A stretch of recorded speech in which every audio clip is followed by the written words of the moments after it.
Meglio stasera, baby, go, go, go. Or as we natives say, passabito.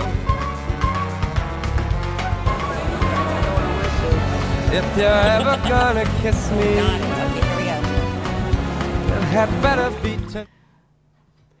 Hey everybody, this is Taylor Negron, and I just want to say the three favorite things in my life are Look Magazine, Photoplay Magazine, and Buzz Magazine. Because without those three things, I'd be lost in the Catholic Church. Oh, yay! Yay! Hi, I'm Kim Katz with Buzz News in Chicago, and I am here at the Lakeshore Theatre with Taylor Negron, and I just saw Satellites, his current piece, which is touring. And she acted like Courtney Love's nanny. Yes, yes. She actually behaved like Courtney Love's nanny. Because I was so touched by your piece. Yeah. And I'm still reeling. And really, seriously, we've been talking about all these other things, but about Satellites, I felt, and Greg said, what's it like? And I said, you know, it's transformative watching it. From beginning to end, it's like, and I start to get for clowns. I know. I heard that you. I know. Yes, I get for clowns. I think the show goes there. It does go there. It goes there in a very, very, very strange way, because I think it's we need it as an alternative to reality. Right. When I see reality, I mean reality television, which is fake real. And right. then on these stories, they're just real. They're real. Yeah. And they're all real too. They are. There's some things I want to ask you about specifically about the reality of it, but it was so beautiful and so mellifluous, your voice and the way it trips along. And I was going to say that even seeing it again, I saw a bunch of things that I missed because it moves so quickly in your mind. Like my mind would be like going, "That was funny," and I'm sort of seeing that thing, and then I'm like, "Oh, you missed the whole next thing." That's how much is packed into it, and you move so swiftly. You almost do have to see it more than once. Thank you. I sometimes think I drag a little because I get bored. No. I get bored with it. That's the really weird thing about doing a show like this, is that you get a little bored doing it, but you can't, you know, because it's the people are hearing it for the first time. So you felt that you were moving slowly at times? Well, sometimes I go like, do I have to say once again that I waited for Lucille Ball to come by in her car? Right. You must have a planet in Aries somewhere, that impatience. It's funny because you're like, choo, choo, choo. You're I did want to ask, I love the whole Lucille Ball thing. Yeah. That is such a beautiful homage to her. Someone in the class asked Lucy, what was it like being the most famous woman of the 1950s? And Lucy took a long time before she answered. I didn't know until the 1960s. I was too busy driving over Laurel Canyon to notice. And I remember being flabbergasted to think that Lucille Ball drove herself to work. I mean, I couldn't imagine it. I mean, could you imagine Lucille Ball coming out of one of those stucco sound stages on Willoughby and Romaine in Hollywood on one of those foggy Pacific nights, you know, and kind of fumbling for her car keys and then looking for her car and then reversing and then yielding into traffic, driving far away from the keg lights and the applause signs and the hard black rain of her pummeled past, trying to obliterate all the ideas of all the midnight spectral visitations and all the shock memories of all the rave starlets. I love that you were like, you know, finding out about her class and your neighborhood. I could totally picture the lights and everything, just you walking down the saga. You really get into, it's like your voice is like a movie, like watching a projector of images. Wow. And you can watch the colored images go by and you can really see it.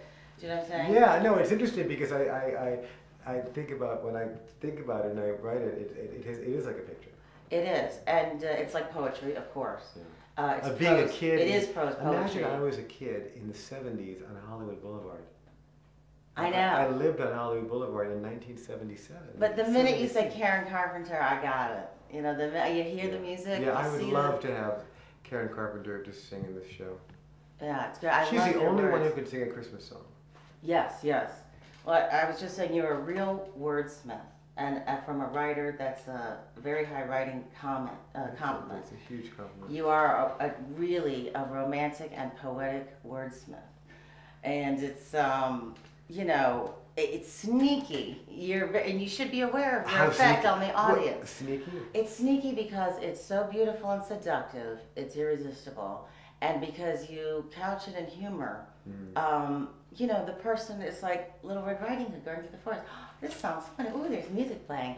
Ah, I remember the 70s. And then all of a sudden, duh, she's crying, and it's a pink gorilla, and oh, that's what the 70s are really like. Oh, Wow. you sneak people back into their psyches, into the dark places, which is cool, and then you lead us quickly out of the dark places, which is good to lighten it back up. And then you hit him with the violin. Right, right. No, it's a very, very lingery, kind of dark, boozy show.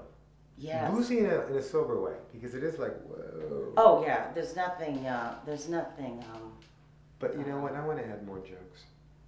Yes, absolutely. You know, where I could step out of it and go, you know, like I say, I was 19 years old. I didn't know that movie stars had mothers. I thought that movie stars came from clams. Right. I mean, that's my favorite line, you know. Yeah, you should. They should come from clams. I think it could be longer. The way I say clams? Your piece. Your whole piece, baby. My whole piece is getting longer. Yes. Yeah. It is kind of a new take show. theatrical Viagra tablets. Right. Okay, great. that give my show girth and width. Well, I'm just saying, you seem to have so much material and so much energy. It looks like you could go on all night. You know, you could say pull up a couch and some That's cushions what I like and to do, a hookah, and then everybody you know. tells a story. Yeah. But yeah, I mean, I think storytelling is so great, and you know, I learn from good people, and I read a lot of books, and you just want to get. No, you have 5 of them, and interesting, when right? Because let's say the paint gets to a certain quadrants, you can kind of introduce something. Right. Oh, I don't know if I have the patience. I have an Aries you moon. need the patience. I have an Aries moon. I'm like, you don't know. Aries moon. I'm a Cleo's bank. Okay. Well, they always think that there's like a Aborigine Leo, you know, August 1st, and he's just my same birthday, but he lives under a bush and he's nude. And he plays with a shit ball. Plays with a hairball. Are you making fun of astrology? No, I'm not, but I always wonder, like, this Aborigine is very outgoing. Right. He's probably very good at parties. Yeah, he's probably sunny and a natural performer. Yeah, but he's playing with a hairball. Permanent. But he's doing He's it a permanent hairball. with a sunny personality. Oh. With a sunny, outgoing... I have a feeling you're making fun of me. I'm not. That's all right. No, I'm just getting in that joke. I think it's a great joke. That is good. As a comic, I have to that's all I am, is connecting the jokes to the thing. Right.